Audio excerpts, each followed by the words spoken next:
Hola, muy buenas tardes a todos, una semana más en Zona Gamer. Para esta semana nos demarcaremos un poco de las entrevistas típicas que solemos hacer, realizando un debate con conocidas personas dentro del panorama nacional de los eSports. Tras esta tertulia, de en torno a una hora de duración, realizaremos un programa como todas las semanas comentando toda la actualidad en materia de League of Legends. Para este debate contamos con Neptuno, que es actualmente jugador de Caronte en la squad de League of Legends, con Flipin, jugador de CSGO de Overgaming, Giatore, fundador de Kith y actualmente fichado para la directiva de Pain Gaming, Eraser, director deportivo de Caronte, Castellanos, CEO de Pain Gaming, Maquea, director deportivo de SL España y Antonio, CEO de Innova7. Buenas tardes a todos. Vamos a comenzar con el primer tema, cómo eran los eSports en el año 2004, competiciones, eventos, LANes y demás. Si os parece bien, comenzamos con Neptuno. Muy buenas tardes. Hola. El tema del año 2004, yo ahí era justo cuando empecé a ir a los torneos y la verdad que el tema de las LANes era todo como muy más familiar, ¿no? Las LANes eran muy pequeñas, salvo alguna World Cyber Game que era lo que despuntaba así, y todo era como más familiar. Tú ibas, no había como, casi nadie iba con las LANes pagadas, todo el mundo se lo pagaba de su bolsillo y luego con el premio lo amortizabas. Y yo que sé, era más, como más emocionante y como era algo nuevo, pues se veía de otra manera, la verdad. Y todos éramos mucho más jóvenes. Bueno, sobre todo yo. Y Flipping también, que era un chaval. Y bueno, en los patrocinios, los clubs y eso, pues club solo dominaba Euphoria o Existen en esa época. Y había por ahí más clubes, pero realmente ninguno era muy grande. Simplemente todo era como más pequeños y hasta hay patrocinios, pues eso, creo que existen todavía todos los patrocinadores y salvo Red Code, no sé, había muy pocos patrocinadores, la verdad. Ahora ha cambiado mucho todo, la verdad. Continuamos con Flipin. Sí, buenas noches. Bueno, en mi opinión también, bueno, la ha descrito muy bien Nepti. En el 2004 era otra época, por así decirlo, era una época diferente, me la he dicho más familiar, yo diría más, todo más nuevo, ¿no? Todo un camino que no sabías muy bien hacia dónde te iba a llevar. Y bueno, en mi caso también yo jugaba ya un poco antes de 2004, en la época de CTF, y sí, probablemente pues el tema de competiciones, habían competiciones nacionales, digamos que la escena tampoco se enfocaba mucho en Europa, en aquella época se enfocaba sobre todo en España. Y clubes habían, pero clubes con la boca pequeña, ¿no? Porque no eran clubes, mayoritariamente eran equipos que organizaban los propios jugadores, el mismo Euphoria empezó así, por ejemplo, y bueno, el tema de patrocinios y LANes, pues imagínate, ¿no? O sea, LANes había, como LANs parties sí que habían, pero no LANes a lo mejor enfocadas más a la competición, y patrocinios pues era un poco todo muy digamos que muy pequeño, ¿no? O sea, no había muchas marcas que se metían en los eSports. O sea, era, comparado con ahora, puede ser que los inicios fueran más grises, no eran más de esperanza que de otra cosa, ¿no? ¿Aitor?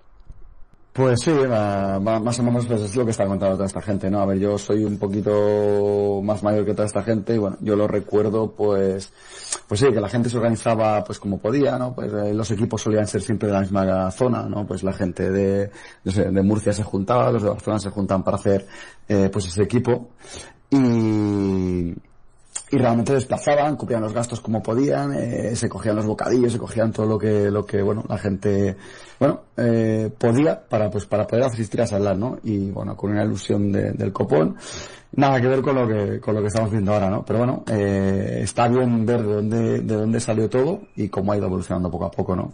De hecho, muchos jugadores de los que ahora hay en el panorama nacional, pues han vivido todo este proceso, como estaba explicando pues el propio Neptuno, ¿no? ¿Eraser? Pues sí, como bien han comentado, esa época, ahora haces una pequeña comparativa, ¿no? Con cómo está ahora mismo la situación de los eSports y desde luego que dista años luz.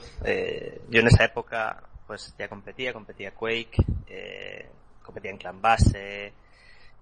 El mayor sueño era ganar una LAN, o sea, una LAN que a lo mejor te daba una impresora o cosas similares. Te ibas en el autobús porque aún no tenías el carnet, con el ordenador atado con un pulpo al carrito, bueno, pues durmiendo en la LAN, por supuesto. Y ahora te das cuenta de la diferencia de todo y en poquito tiempo es un negocio ultra emergente. Y bueno, y por supuesto los patrocinios y todo eso, las empresas no son tontas, es decir, se han dado cuenta de que es un mercado súper emergente, de que hay un target bestial de gente joven y bueno, pues eso, que la diferencia es abismal, sin duda. ¿Castellanos? Bueno, pues sí, como han dicho ya antes mis compañeros, 2004 era como un mundo bastante más diferente al que vemos ahora. Yo a nivel de consola era puramente amateur, nos juntábamos con los amigos en casa o como mucho alguna LAN local o provincial, y bueno, ahora ya eso ya se ha convertido en algo que hemos dejado en el pasado, y ahora el sueño que teníamos antes parece que lo hemos cumplido en esta época. Parece que ya está todo más desarrollado a lo que vimos antes, y nada, ahora pues la verdad que a seguir como estamos. ¿Maquea? Bueno, pues yo creo que más o menos todos han comentado lo que se daba en aquella época. Yo creo que en 2004 hablar de eSport como tal era un poco una utopía realmente. Un jugador profesional en aquella época, yo creo que ni se pensaba que alguien se podía dedicar a nivel nacional en esa época a jugar a competir en videojuegos. Sí que, no sé, que empiezan a surgir competiciones así más punteras, por ejemplo, los torneos Sensation, que son los que luego dan paso a esa empresa, son las que forman luego SL y tal. Y creo que eso era todo, como decía Neptuno al principio, un poco todo un ambiente más familiar. Tampoco existían la imagen como club, sino que más bien eran clanes, eran grupos de amigos que se juntaban y se pegaban un viaje y iban a competir y a jugar un torneo. Y no tiene nada evidentemente que ver con lo que ha ido evolucionando en estos años. Y por último, Antonio. Pues yo tengo la frase de un colega, tío, que dice que en 2004 salió el WoW y nos jodió la vida a todos. Es decir, al final, mira, resulta que era una época, en mi opinión, ¿no?, en la que estaba empezando, ya hubo una pequeña burbuja de eSports, ¿no? Es decir, estaba empezando a crecer todo esto, se estaba empezando a estabilizar, llevaba unos años con el Quake, sobre todo como referente quizás, ¿no?, más el CS. Y ahí, desde mi manera de ver, también se paró mucho, ¿no? Hubo como que hacer un nuevo comienzo, como ha dicho Maquea también, pues empezaron los torneos Sensation y hubo que rehacerse un poco porque el juego online se volcó, por desgracia, mucho en el World of Warcraft, ¿no? Un grandísimo juego, pero que lo acaparó todo. Aparte de eso, pues ya habéis comentado las dificultades que había, no tengo mucho que decir en cuanto a eso, sino que imaginaros, pues hablando de Canarias, pues todavía un poco más, ¿no? Yo particularmente nunca he jugado eSports realmente en serio porque no era suficientemente bueno, pero sí que tengo colegas, pues gente como Fernando Arocha, ¿no?, que era Rayate, gente como Mont, como Vitola, que competían, y lo pasaban bastante mal, ¿no?, por el hecho de, pues, prácticamente lo único que se podía permitir un gamer canario en su momento era ir a la campus una vez al año, competir y luego competir en la escena local, lo cual capaba bastante las posibilidades, ¿no? Era una época un poco, pues, la prehistoria de todo esto, ¿no? Me gustaría que comentarais un poco algún voluntario, así un poco sin turnos, cómo veíais un poco las competiciones que había en aquellos entonces y las LANes en comparación de 2004 a ahora en 2014. Bueno, pues yo pienso que las competiciones de antes, en comparación con las de ahora, básicamente es simplemente el trato que había, ¿no? La gente que iba, cómo se enrollaban, ¿no?, por así decirlo, ¿no? El buen rollo que había, siempre que terminaba el torneo, terminaba el primer día, tal, pues venga, todos de cena a tal sitio, o de fiesta a tal sitio. Eso ahora parece que se ve, pero se ve muchísimo menos. Hay equipos que están más en otros lugares, o sea, se juntan más en los hoteles, más con los portátiles, a ver más sus partidos, a comprobar, y bueno, también lo veo bien, ¿no? Son cambios, por así decirlo, pero veo que falta un poco de buen rollo, por así decirlo. Más buen rollo en las competiciones. Ya veremos. Bueno, contestándole a Pascu, yo creo que sí, el buen rollo sigue existiendo totalmente. Yo siempre que ha terminado algún evento de los que nosotros hemos realizado o de los que he estado visitando, lo que sea, casi, vamos, el 100%, 99%, por dejar ahí una puntilla, siempre los jugadores dentro a lo mejor de la partida sí que suelen salir piques y tal, pero es normal de la competición. Pero una vez que terminan los partidos, yo siempre he visto bastante buen rollo siempre entre los jugadores. He visto a gente salir de fiesta todos juntos luego y no sé, no opino totalmente diferente en ese sentido. No, sí, yo realmente a lo que me refiero es no al buen rollo ya a la hora de salir de fiesta, porque si te fijas realmente los equipos que salen de fiesta son la mayoría de equipos que ya llevan jugando bastante tiempo, por así decirlo, que ya están metidos en la escena hace mucho tiempo, entonces se conocen entre todos, quedan entre todos y salen, pero siempre salen equipos nuevos, ¿no? Y la mayoría de equipos nuevos es como que les está costando más adaptarse. Hablo de mi experiencia por no hace mucho, estuve en la LAN y demás, bastante pequeñita, ¿no? Pero fue un equipo que hoy en día ya has conocido, es que ahora mismo no sé cómo se llama, o sea que no puede decir. Y en esos tiempos los chavales, pues todos los equipos de esa LAN, éramos una LAN muy pequeñita, 200 personas, pues salíamos todos de fiesta, a tomar algo y tal, y ellos iban siempre por otro lado. Siempre como escondiéndose, ¿no? Algo que era una tontería, simplemente era un torneo, íbamos a pasárnoslo bien y entonces me comentó varias personas de que ya LAN, que habían varios equipos y tal, que ya lo empezaban a hacer en otros torneos, y eso ya pues me extrañó bastante. Yo, Pascu, lo que pienso que has dicho del buen rollo, de llevarse bien o independientemente de salir por ahí con el equipo, la verdad que es un poco así que, un poco relativo, ¿no? Pues cuando a mí, por ejemplo, con el punto de directivo, la verdad que cuando yo tengo a un equipo concentrado pues, en un torneo, en un fin de semana que hay un torneo en X sitio, la verdad que bueno, sí que hay tiempo para el buen rollo, para tomar las cervecitas, para relajarse, pero también hay que estar concentrado en el torneo, la verdad. Y ahora, pues, durante la liga regular que estás en casa jugando, existen ahora las nuevas tecnologías, el Skype, por ejemplo, el TeamSpeak, que estás todos los días siempre comunicado con la gente, conoces mucho a las personas y entonces cuando llegas ya a un torneo presencial, es como al que tienes al lado, no nunca le has visto la cara o no nunca le has visto físicamente, pero lo conoces mucho y sobre todo eso lo sabe la gente que lleva mejor jugando junta, pues 7 meses, 8 meses, que aunque no son amigos desde hace muchísimo tiempo, pero sí que están diariamente entrando y pues algo sí que se conocen, la verdad. Sí, la verdad que el perfil de los chicos con los que se está trabajando ahora, básicamente el 80% de los chavales pues están comprendidos entre los 16, los 18, los 20 años, y es lo que dice Castellanos en el hecho de todo el tema de WhatsApp, todo el tema de Twitter, todo el tema de Facebook, todo el tema de todas las redes, permite que estén en un contacto los chicos diarios, ya no solo con el equipo, sino con todo el entorno del equipo. Eso lo que facilita. También es un buen rollo, también tiene su lado malo, porque cuando, como sabéis, no son maduros plenamente estos chicos, cada 2x3 tienen un problema, también eso es muy tóxico, ¿no? Porque con la misma rapidez que hay ese buen rollo, se torna todo en un mal rollo y en un salseo y en un rajear por todo, ¿no? Pues bueno, que luego hay que saber controlarlo. Pero bueno, la esencia del evento sí que es verdad que cuando tú estás ahí, la verdad que realmente hay buen rollo. Este fin de semana hemos podido coincidir, por ejemplo, con muchos equipos aquí en Madrid en el Gamerly, y la verdad es que ha habido muy buen rollo. Yo entiendo que eso es lo que ha permanecido desde hace 10 años ahora. Supongo que eso sí que ha sido la única cosa que habrá sido inamovible, ¿no? En los sports. Ya que sacas el tema de redes sociales y tal, ¿creéis que este tipo de medios ha ayudado a la evolución en los últimos años? ¿O consideráis que la comunidad realmente ha ido madurando, ha ido mejorando y se ha ido sentando mejor? Por ejemplo, ¿tú, Neptuno? El tema de los streamings y las redes sociales, yo pienso que ha sido un punto de inflexión en los eSports, porque hace que todos los jugadores pues puedan interactuar más con la gente que les sigue, por así decirlo, los fans, ¿no?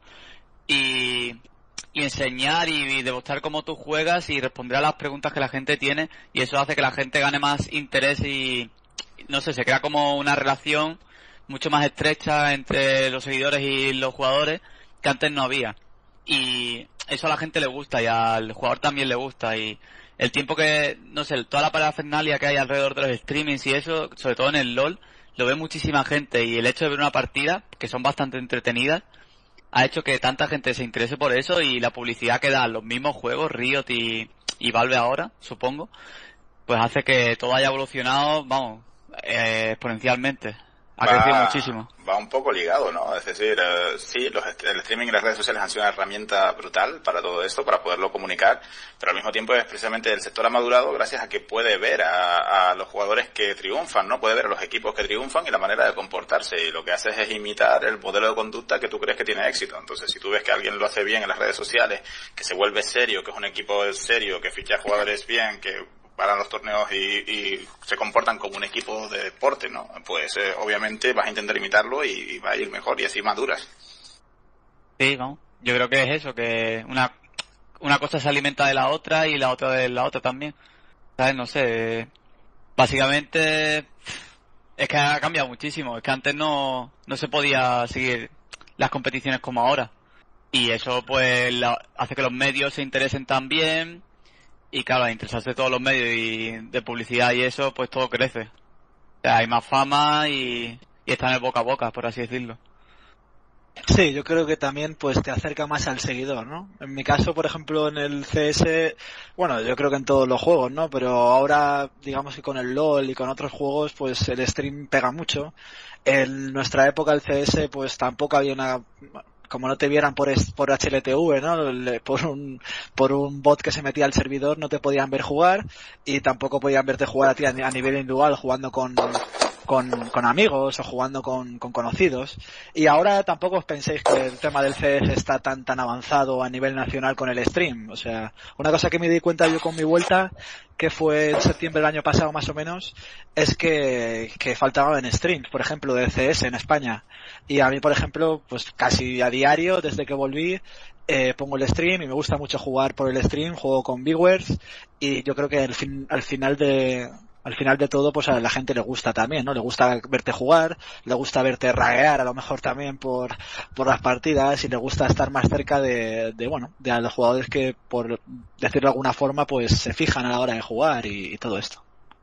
Yo único que quería preguntar, como alguien fuera de todo esto, como alguien que ni hace stream ni está cerca de sus seguidores porque no los tiene ni nada por el estilo, al revés, soy yo el seguidor, ¿esto no puede ser un poco contraproducente? Me refiero, puede afectar a la concentración de la gente o incluso puede generar malos rollos entre jugadores, incluso ya no de diferentes equipos, sino del mismo equipo. ¿No puede ser algo que podría llegar a ser realmente contraproducente para vosotros, para la gente que streamea? Bueno, o sea, realmente, por ejemplo, te pongo el caso de los hermanos de Lucifron y Vortis cuando estaban en K3. Realmente sabían diferenciar muy bien lo que era el tiempo de streaming con el tiempo de entrenamiento real, ¿vale? O sea, puedes plantear el streaming como una fuente de ganancias, ¿no?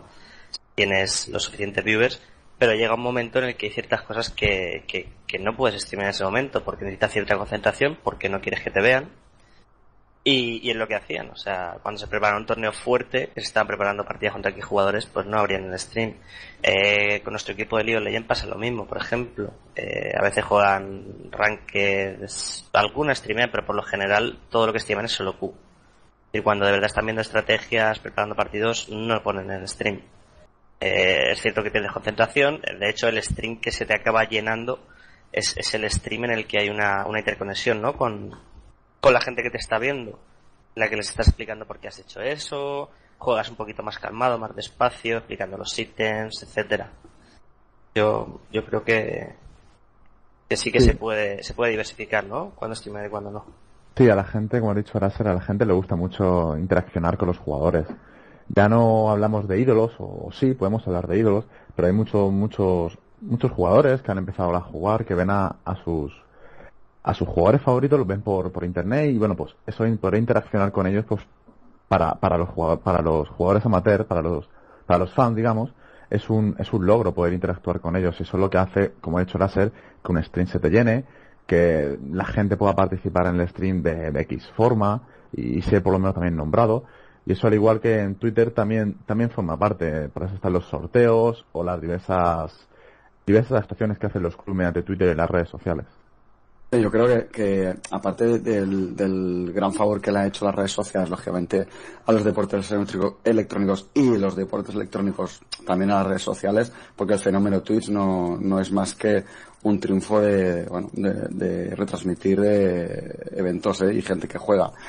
también veo un poco los jugadores que les gustaría ser como esos jugadores a los que están viendo, ¿no? El que sigue el stream, al fin y al cabo lo que está esperando es pues poder aprender las mecánicas de ese tío que está viendo, o poder realizar las jugadas que están haciendo esos chavales que están entrenando, ¿no?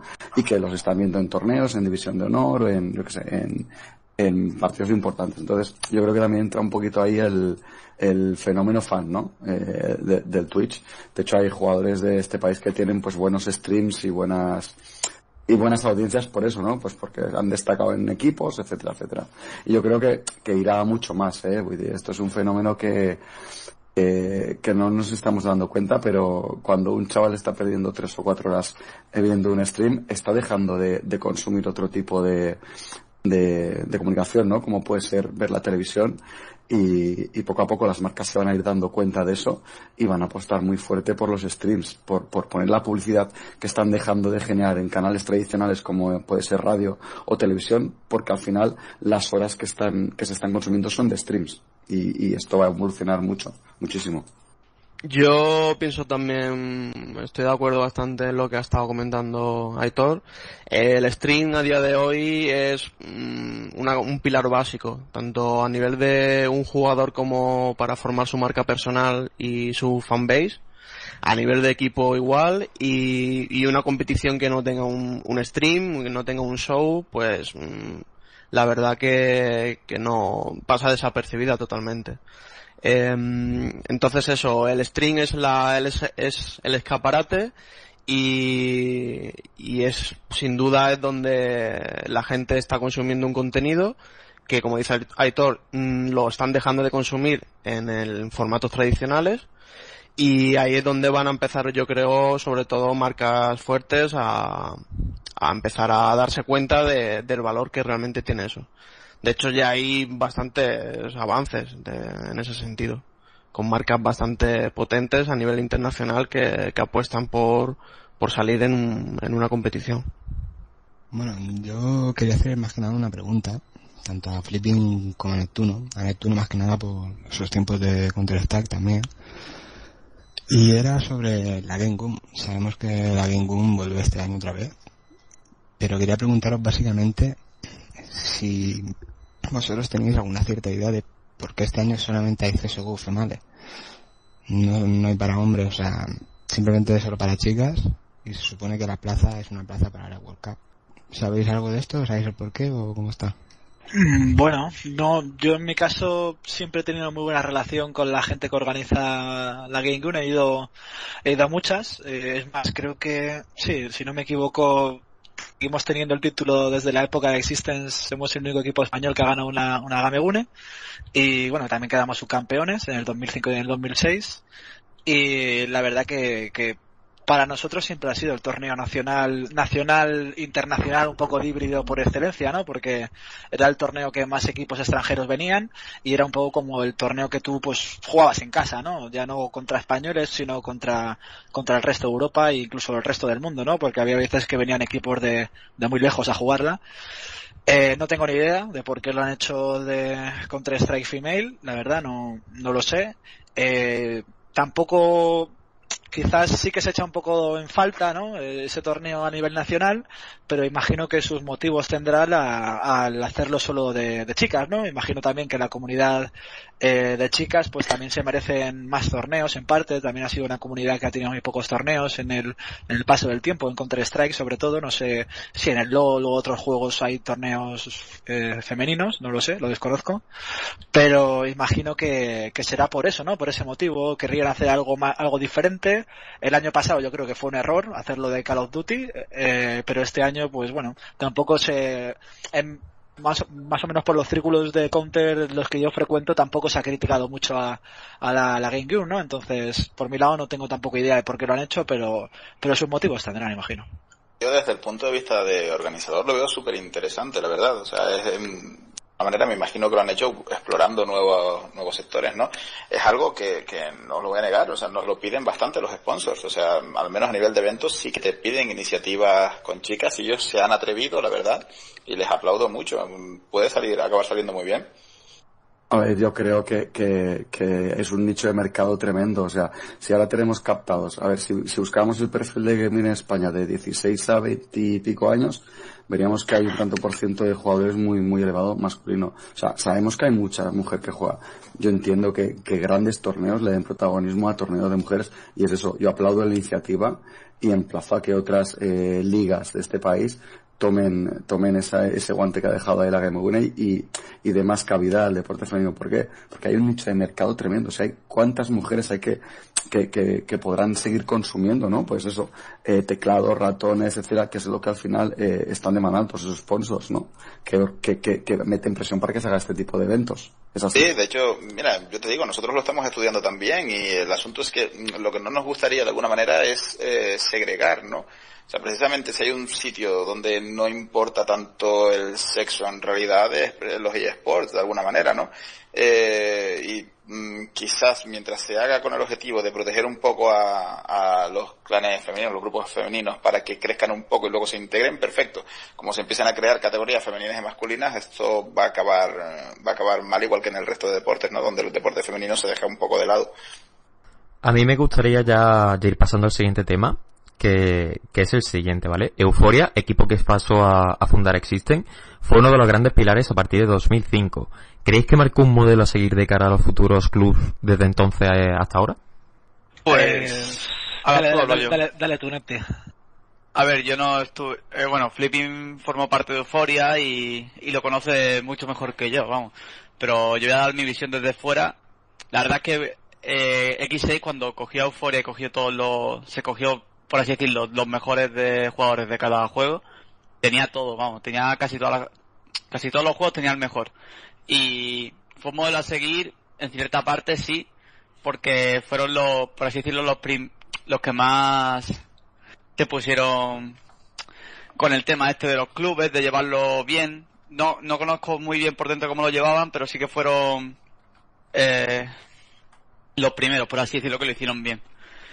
Y no sé, la verdad es que sí, que creo que marcaron un modelo a seguir y que... Bueno, no sé, me estoy liando, tío. No, hombre, yo creo que lo has descrito bien, tú tranquilo. La cuestión es que, digamos, probablemente ya no hablemos de Euphoria y de Existence, hablemos de la gente que había detrás, ¿no? Yo creo que fue la primera vez que gente profesional y gente, pues bueno, adulta y con experiencia laboral en el sector empresarial, etcétera, se metió en el tema de los clubes, ¿no? Yo me acuerdo que el primer club que yo estuve fue en CTF, que antes ha dicho, por ejemplo, Tony, el tema de Arrayate, ¿no? Que lo conocí también, y digamos que detrás de CTF estaba una persona que, bueno, conocida por muchos aquí, Maquea, por ejemplo, sí que le conocerá más que otros, que es Seric, que es Santiago Díaz, sí, que fue uno de las personas que empezaron con SL España también, junto a Sebastián Cadeva, y él era mi manager en CTF, ¿no? Y era una persona que trabajaba en Telefónica y era una persona que consiguió firmar un acuerdo de patrocinio con Coca-Cola por la época, esto antes de que a lo mejor viniera Euphoria y Existence. Después, ¿qué ocurrió? Que yo creo que Euphoria hizo las cosas bien, pero no tenía esa mano detrás, y bueno, Existence, por si no lo sabéis también, venía de Impures, ¿no? Realmente el club que formó, las personas que hablo, que es Ángel Beldad y Sergio Fernández, Overdrive, Gelan y Over, ellos empezaron con Impures y luego pues absorbieron lo que viene a ser el equipo de CS de Euphoria, ¿no? Con ello también pues absorbieron el patrocinio de ATI, porque ellos tenían AMD cerrado, y cuando empezó la época de Existence, digamos que la estructura de lo que viene a ser un club o la estructura empresarial que querían tomar la tenían muy clara desde el principio, porque eran gente que se había metido solo para eso, ¿no?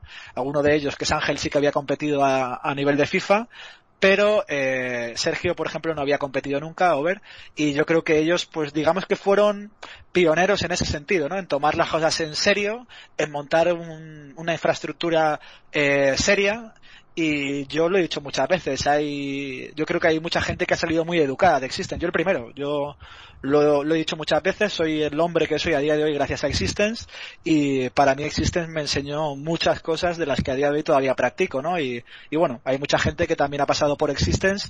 Sí que es verdad que a lo mejor la última época de Existence no fue tan buena como los 7 años o 6 años anteriores, que duró 8 años, pero yo creo que Existence ayudó mucho a la comunidad, yo creo que Existence ayudó mucho también a organizaciones, y yo creo que Existence, digamos que fue el punto de inflexión, ¿no? Que para que todo esto fuera más serio.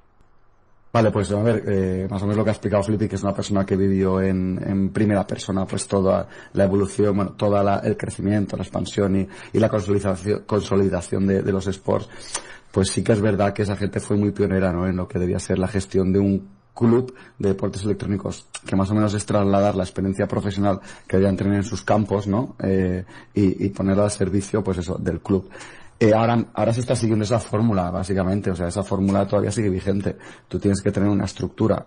Los clubes más importantes, me refiero, porque como sabéis el panorama ahora, que igual hace 10 años, siempre sale el típico niño o la típica persona que cree que montar un club es fácil, y bueno, enseguida se da de bruces y bueno, salen clubs cada semana y caen cada 2 semanas. Entonces, sí que está y sigue vigente toda esa idea, ¿no? De profesionalizar un club. Una persona que gestiona un club no tiene por qué ser un jugador experto que haya tenido una experiencia. Mientras sea profesional en su campo, que sea la gestión o en el marketing o en los campos que se pueden dar, creo que eso va a ser muy bueno para los deportes electrónicos, ¿no? Ser capaz de trasladar todo eso a lo que estamos viendo ahora en los clubs, básicamente. Sí, como ha dicho Hitor, eso de que alguien que entra nuevo, que no es necesario que sea jugador experimentado para crear un club, ahí le apoyo, le doy la razón. Yo la verdad que de System no tengo mucho conocimiento de aquella época, ya que yo por aquella época estaba en consola, y bueno, yo con 12 años apenas, yo creé no un club, sino un clan, antes, digamos, un clan, algo más amateur, que sí que, bueno, como dice Hitor, no es nada fácil, tienes que echarle muchísimas horas para administrar a gente. En aquellos tiempos tenías a 6 personas mínimo para jugar un partido online, y digamos que tenías que tener como 13, 14 o 15 personas, jugadores todos atrás para jugar nada más que partidas. En esos tiempos ni existía ni dirección, ni además las redes sociales no estaban ni operativas, o sea que era puramente jugar y jugar, y aún así no era nada fácil. Continuando lo que estaba comentando Antonio, decir como detalle, ¿no? Un detalle que puedo soltar aquí, que a día de hoy yo creo que va a sorprender a mucha gente. Existence en su día y en sus primeros años ya firmaba patrocinios muy elevados, ¿no? Incluso más elevados que muchos clubes de los que están ahora a día de hoy. Estamos hablando del año 2004, el año 2005, estamos hablando de hace muchos años, ¿no? Entonces, creo que eso también es algo que pensar, ¿no? Como un club en los inicios de todo esto pudo tener patrocinios tan elevados, ¿no? Que nos patrocinó MD 4 años seguidos, y bueno, ATI, entre otras marcas, muchas más marcas que tuvo Existence, que probablemente también sea el club que más marcas haya tenido. Pero a mí lo que me llama la atención es que a día de hoy pocos clubs, por no decir, no sé si ninguno, porque tampoco conozco lo que pasa dentro de cada club, pero pocos clubs a lo mejor pueden estar económicamente a la altura de lo que era Existence en el pasado, ¿no? Y yo creo que es un punto de reflexión. Bueno, en esa época yo creo que también X6 llegó a firmar esos patrocinios eran 2 razones muy simples. La primera, que Ángel y Sergio pues han trabajado siempre muy bien. Yo, de hecho estuve en el System contigo, Antonio. Lo sé. Y los he conocido de primera mano, y desde luego que trabajaban muy bien, pero también hay que decir que tenían el factor monopolio. Es decir, no porque se considere cualquier tipo de ventaja, sino monopolio porque no había nadie más. O sea, yo estuve en la iniciativa, fueron los que dijeron, oye, y si intentamos profesionalizar esto aquí en España. Y desde luego que le funcionó y sirvió como un referente. Es decir, yo de esa época solo tengo 3 referentes, que eran los X6, o sea, a nivel, estaba la parte de 1.6, ¿no? Que erais vosotros, y luego estaba la parte de club, que era como, coño, si eres el mejor de España en algo, estés en el System, si no, no estás. Era así de fácil. Y bueno, también tenía 2 referentes, que eran Aquiles, ¿no? Jugador de Quake, que también, pues quizá no haya sido tan famoso, pero bueno, quedó subcampeón en la World Cyber Games, y el tío era un dios. Y también Silotito, de Broodwar. No sé Sí, si también. alguien se acuerda de él, pero bueno, el mejor jugador no coreano de Broodwar. Ya que has Sí. comentado antes también, pues el tema de Lucifron y Vortis también estuvieron en Existen, ¿no? Pero en el Warcraft. Sí, en Warcraft, exacto. Pero fue un poquito más tarde. Creo que en 2006 sería ya eso, ¿no? Si no me recuerdo mal. Pero bueno, está claro que fueron los pioneros y marcaron una vía, ¿no? De cómo hacer las cosas. Y yo creo que parte de cómo están actualmente los eSports, pues se debe a ellos, en cierta medida. Continuamos con el siguiente tema. Tema monetario en los eSports. Evolución tanto en patrocinios, beneficios para empresas, clubs, eventos, etcétera. ¿Quién empieza? Que empieza Maquea. Me toca, ¿no? A ver, el tema de patrocinios, cantidad de premios que se ven en diferentes eventos, diferentes competiciones y demás, está claro. Es decir, todo el mundo está viendo que esto va a más. Es decir, tenemos a la vuelta de la esquina el International de Dota, que ya supera los 10 millones de dólares de premio. Es decir, que ya, por ejemplo, tiene más premios que el Tour de Francia, ¿vale? Es decir, que no es moco de pavo lo que estamos viviendo ahora mismo. Y luego, pues a nivel nacional, nosotros, por ejemplo, en SL hemos ido prácticamente cada temporada también de la EPS aumentando los premios. La pasada estamos en 25.000. Para la siguiente, que está a puntito de caramelo ya, habrá también cositas y alguna sorpresa. Y está claro que los premios van a ir en aumento. Luego, a nivel de lo que es patrocinio de club en sí, yo tampoco puedo darte mucho detalle. No he pertenecido nunca a la estructura, digamos, de un club, y tampoco te puedo hablar mucho de eso. Y luego, a nivel de beneficios de empresa, pues lo que hemos comentado un poco antes. Las empresas saben que aquí hay un target bastante concreto, de una edad específica, gente que gasta bastante en tecnología y lo saben, y es donde están viendo una ventana de cara, pues evidentemente, a aumentar sus ventas, que es lo que al final toda empresa que hace un patrocinio necesita: aumentar las ventas y, en parte, pues mejorar su imagen de marca en el mercado. Y concretamente, pues en el mercado gamer, pues toda empresa pues quiere ser la mejor. Pues sí, está claro que esto solo va a más, o sea, a más y a más y a más. El problema es que ahora mismo estamos en un momento en el que se ha creado un estándar, ¿no? Con el tipo de juego. El otro día estuve discutiendo con Anubis de Trasgo. Ellos opinaban que el modelo de juegos iba a ser cíclico, ¿no? Pero, o sea, lo que está dando dinero es lo que hay ahora. Es decir, un modelo free to play, un modelo con microtransacciones, MOBA puro y duro. Es decir, por suerte aún queda CSGO, queda StarCraft, pero si comparamos los números, o sea, es ridículo. Y respecto a lo que has comentado, Miguel, del tema del International de Dota, también es cierto que lo que ha hecho Valve ahí, o sea, no diría la palabra falsear, ¿no? Pero si indagas un poco, vale, son 10 millones, ¿no? Que estamos ya de premio. Pero, por ejemplo, te fijas en una compañía como Riot, es decir, vale, los premios son menores, pero probablemente estén gastando ese dinero y más, porque están dando un sueldo mensual a todos los jugadores, dando una ayuda bestial para la casa, para el alquiler de la gaming house. O sea, realmente es una profesionalización, ¿no?, que se va haciendo mucho más fraccionada. Quizá no sea tan atractiva si quieres hacer un titular, ¿no?, de 10 millones. Pero creo que también hay que considerar todas esas cosas porque de hecho yo me quedaría con el modelo de Riot, que creo que es lo que más anima a seguir. Y por cierto, con Dota 2 el sistema ahora mismo de reparto de premios se está limitando muchísimo, a mi parecer, que haya más equipos profesionales de Dota 2, porque se está dando premios a muy pocos jugadores de los que van a asistir al International. Creo que, no sé si llegas en la mitad, se vuelven a casa con 0 euros. Están promocionando un poco más el espectáculo como tal, ¿no?, por el premio, pero quizá no están haciendo ese modelo de Riot de damos menos premios pero se reparte más, tenemos más jugadores profesionales, etcétera.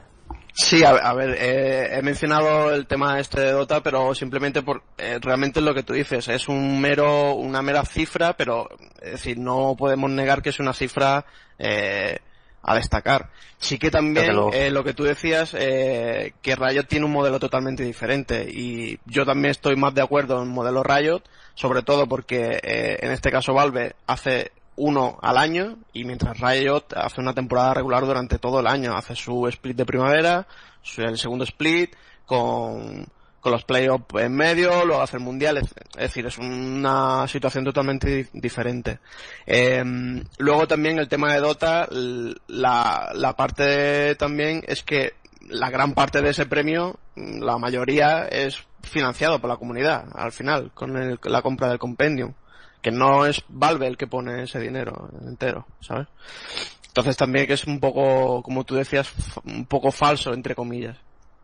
Luego, por ejemplo, en el caso como un poco similar, no similar, sino nosotros, por ejemplo, ahora con la SL1 de CSGO, en SL, había gente, digamos, en redes sociales, en Reddit, etcétera, pues diciendo que era poco premio, $250,000 en una temporada.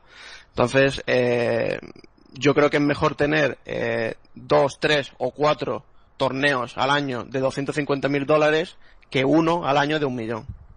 Entonces, ahí es un poco también cambiar un poco según la filosofía que quieras tener. ¿Quieres tener el titular de 1 millón una vez al año y haces un impacto al año? ¿O tienes una cosa regular donde puedes tener 4 eventos al año, donde puedes tener una difusión totalmente diferente? Yo en esto es que diría incluso un poco más allá, ¿no?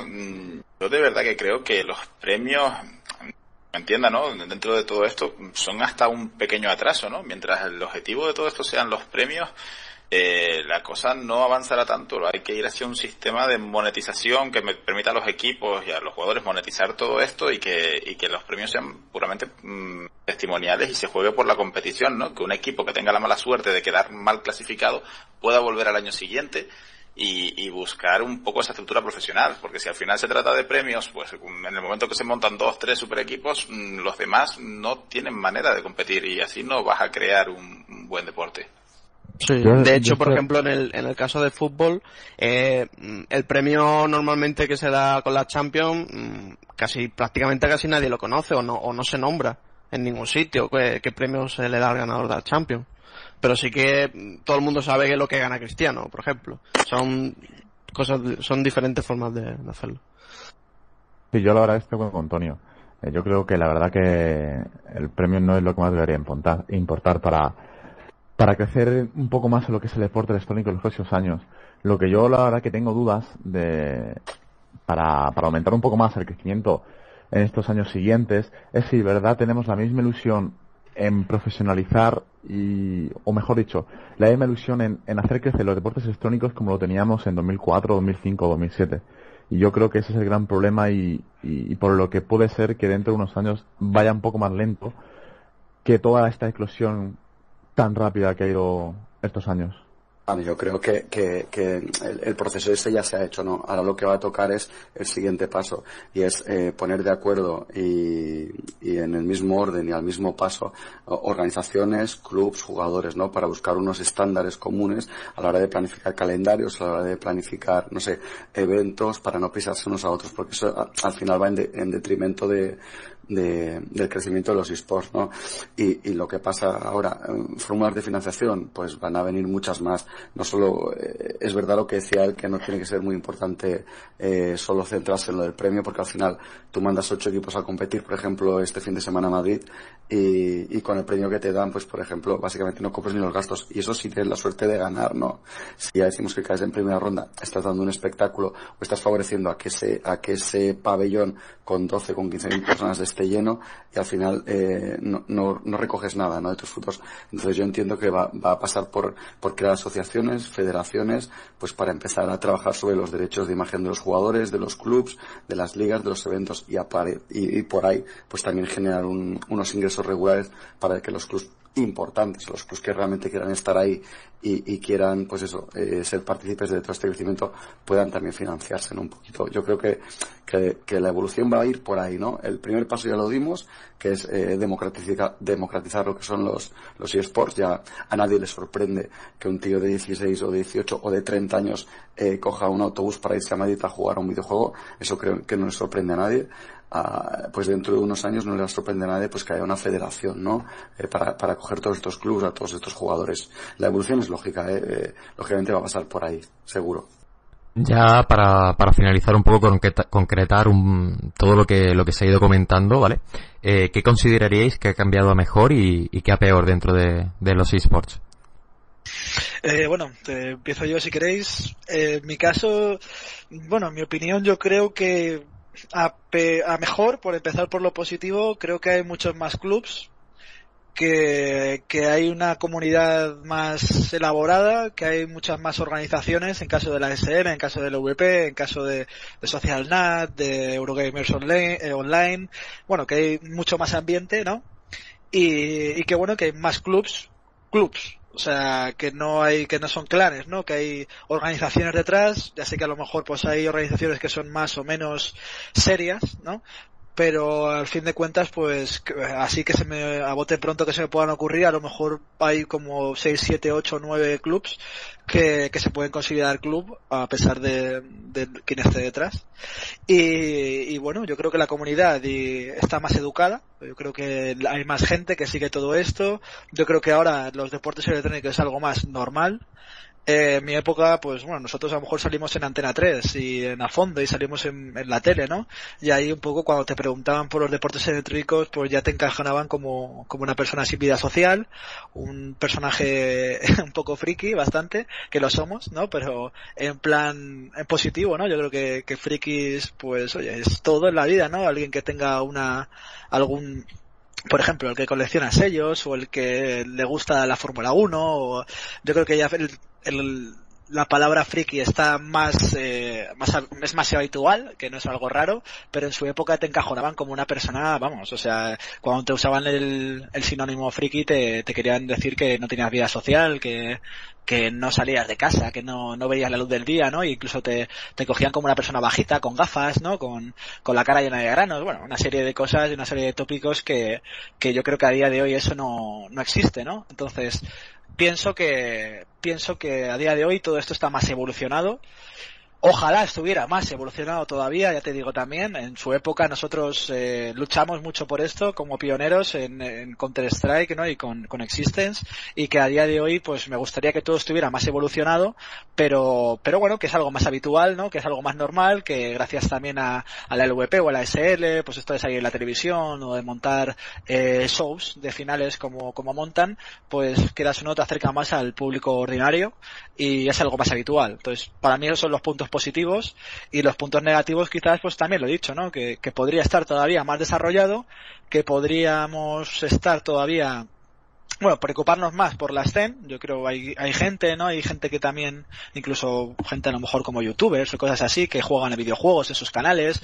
Yo creo que si quisiéramos un poco más entre todos, podríamos hacer un circuito más serio, más profesional, y que si quisiéramos también, cuando digo quisiéramos no los que estamos aquí, sino pues toda la gente que a lo mejor tiene capacidad de decisión, las empresas, las marcas, las organizaciones, la gente más conocida, pues podría hacer un circuito más serio, ¿no? De que se mueva más dinero y algo mucho más formalizado, ¿no? Entonces para mí lo negativo es quizás eso, ¿no? Que todavía faltan muchas marcas por entrar, que falta todo, al fin de cuentas todo a lo mejor se viene con el dinero, ¿no? Con el tema económico, y que podría haber mucho más dinero, ¿no? Pululando por la escena, y bueno, y que también podría haber más seriedad quizás por parte de jugadores, ya no solo pido a las organizaciones o a los patrocinadores, ¿no? Sí que es verdad que los jugadores de ahora pues tienen las cosas mucho más fácil que yo las tuve, por ejemplo, en el pasado, cuando me tuve que pagar viajes en autobús para ir a competir, por ejemplo. Entonces, yo creo que todavía se puede mejorar esto mucho más, pero ya depende más bueno, pues a lo mejor que se involucre más marcas, más empresas, y que se involucren más jugadores quizás, o más clubs con la filosofía de que esto crezca, ¿no? Pues por añadir simplemente algo más, evidentemente, como resumen lo bueno y lo malo. Lo bueno es obvio, tenemos una infraestructura muchísimo mayor, esto está en una eclosión tremenda, nos estamos expandiendo por todos lados, pinta muy bien, ¿no? Y quizás lo malo precisamente también es eso, ¿no? Cuando uno analiza otros fenómenos que han llegado a este punto, ahora es cuando se van a empezar a meter los tiburones, ¿no? La gente que realmente lo que está interesada, que pues es legítimo, ¿no? Como negocio, en hacer dinero, pero no a costa de machacar esto, ¿no? O sea, yo tengo cierto miedo a que los eSports acaben siendo explotados por gente que no les interese para nada potenciarlos, sino simplemente tratarlos como algo pasajero, como una tendencia que va a acabar y cansar a la gente de todo esto, ¿no? Llevándose su dinero y dejándonos a todos los demás pues un poco fuera de esto, ¿no? Hay que tener cuidado con los movimientos que se dan ahora y hacia dónde van para que esto continúe siempre creciendo y no se estanque. Hombre, en cualquier caso el crecimiento yo creo que es indudable, es decir, los medios convencionales como televisión, etcétera, poco a poco se van a quedar muy obsoletos y yo sé que mis hijos verán todo por internet, o sean eSports o sea Flipping Jugar, que yo creo que con su trayectoria seguro que sigue cuando yo tenga hijos. Pero... ¿Estás llamando viejo? No, tienen mi edad, pero bueno. Bueno, todos somos los dos viejos, Eraser. Sí, la verdad, ya doy bastante menos cuando juego al Counter, así que... Pero bueno, como beneficio es decir, cada vez hay más público, eso quiere decir que hay un target, que las marcas se interesan. La parte mala de esto, pues justo eso, que cada vez hay más gente y más gente que se mete aquí. Eso perjudica muchísimo a la gente que lo hace bien, ¿no? Es decir, tú tienes un club legal, porque al fin y al cabo tú te estás lucrando o de cualquier forma, o estás enviando a jugadores, estás haciendo pagos. Pues todo eso hay que hacerlo legal, o sea, tienes que facturar todo, tienes que pagar el autónomo, tienes que pagar el impuesto de sociedades. El problema es que la mayoría de clubes, incluso clubes que consideramos conocidos y buenos, muchos no lo están haciendo. Entonces, eso te repercute directamente, que esos clubes no tengan esos gastos. Eso también es un problema, por ejemplo, a la hora de negociar con marcas. Tú vas a negociar con X marca y le dices, oye, pues mira, nosotros cobramos esto por un servicio bien hecho, ¿no? Porque tienes a gente profesional haciendo eso y te dicen, oye, es que este tío me dice que tal, que yo soy patrocinador suyo por 10 veces menos. Entonces, las marcas ahora mismo es muy difícil negociar con ellas porque están acostumbradas a un modelo de negocio que es el branding, ¿no? Puro y duro, por que llevarlo en la camiseta. O te lo da gratis, perdón. O te lo da gratis por 4 ratones. Pero claro, yo he ido a la Renfe con 5 ratones y es que no me han dejado sacar billetes de tren, ¿sabes? Ese es el problema. Entonces, eso es un problema bastante serio, porque creen que el único modelo de negocio, el único modelo de patrocinio aquí es el branding, o sea, es el mero hecho de aparecer en una camiseta. No entienden que claro, pagan 10 veces más, pero te están haciendo una acción real, o sea, una activación de ventas pura y dura, que le puedes demostrar. O sea, cuando haces una activación de ventas, cuando negocias eso, tú al final al tío de la marca le estás diciendo, mira, te hemos vendido esto, o sea, has ganado esto realmente.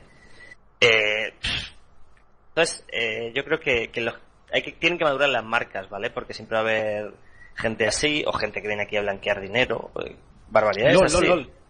Sí, o sea, cosas así. Es muy triste, pero no sacar mierda de este estilo, pero bueno, pasa aquí, pasa en todos sitios, o sea, tampoco nos va a asustar ahora, ¿no? Pero yo creo que tal y como está ahora, el único punto malo ahora mismo es ese, que las marcas tienen que darse cuenta de que aquí se trabaja de una forma diferente, de que se pueden hacer acciones, que es más caro, claro que es más caro, pero tu beneficio va a ser real. Es decir, ya ha llegado el momento en el que, por yo ver una camiseta que pone Carnicería Pascual, pues no, a lo mejor no me apetece comprar carne en Carnicería Pascual, ¿no? Pero si a lo mejor me sacas un vídeo de lo tierna que está la carne de Carnicería Pascual, lo jugosa que es, digo, oye, pues me voy a comprar un chuletón, ¿no? Sí, no, sí, lo que también, esto cuando tú comentas esto, a mí me recuerda también a la época de Existence, ¿no?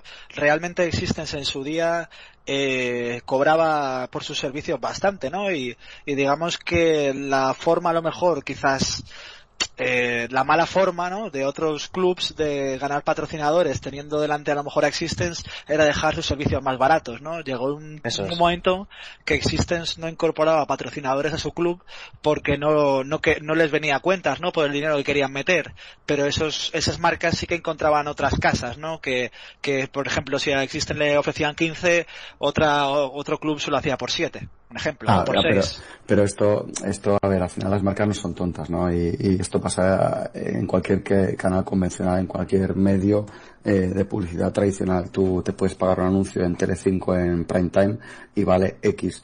Y lo puedes sacar en la 2 en el día, a la hora de los documentales y vale X menos 100. O sea, las marcas ya saben dónde tienen que apostar. Otra cosa es que ellas realmente se den cuenta de dónde están pisando, ¿vale? Y es lo que decía, ¿no? Ahora mismo Eraser, todo eso es demostrable. Tú puedes, con las acciones que tú haces en redes o en promociones, con las herramientas de las que disponen, volvemos a lo de antes, ¿no? Él decía, es que hay muy pocos clubs que realmente tengan una estructura profesional o que realmente sean sociedades limitadas, incluso de los más conocidos. Pues igual hay 4 clubs en España que son SLs, no creo que haya más, ¿no? Esas empresas, para empezar, han tenido que poner 3.000 euros para poder fundar la sociedad, ¿no? Una SL es una sociedad, vale dinero. A partir de ahí, cuando alguien ya hace una acción así, va en serio. Entonces, lo que dices, tú no te vas a meter a hacer un branding con una marca para salir en la camiseta. Otros clubes más pequeños sí que lo harán, pero la propia marca se va a dar cuenta que esa publicidad no le está llevando a ningún sitio. Este fin de semana estuvimos hablando con varios patrocinadores ahí en Gamersby, aprovechando que estaban ahí también con sus chiringuitos y con sus stands y tal, y algunos te lo reconocían, ¿no? Te decían, no, es que nos hemos equivocado en la estrategia, hemos estado dando mucho material a muchas marcas, pero al final eso no nos ha llevado a ningún sitio bueno. Bueno, pues entonces ahora vamos a sentarnos y vamos a empezar a hablar de cosas serias. Poco a poco se están dando cuenta de cómo hay que trabajar, ¿no? El branding tiene que ser, pues, creativo, con nuevas acciones comerciales, en redes o, yo qué sé, montando historias y eventos diversos. Ya, tiene que ser un win-to-win. No puede ser, dame X por salir en la camiseta. El beneficio tiene que palparlo, tiene que notarlo la marca que apuesta por los esports. De esa manera seremos capaces de captar más presencia de empresas, ¿no? Para que al final pues eso, inyecten el dinero y la base económica que necesitamos, pues, para seguir creciendo.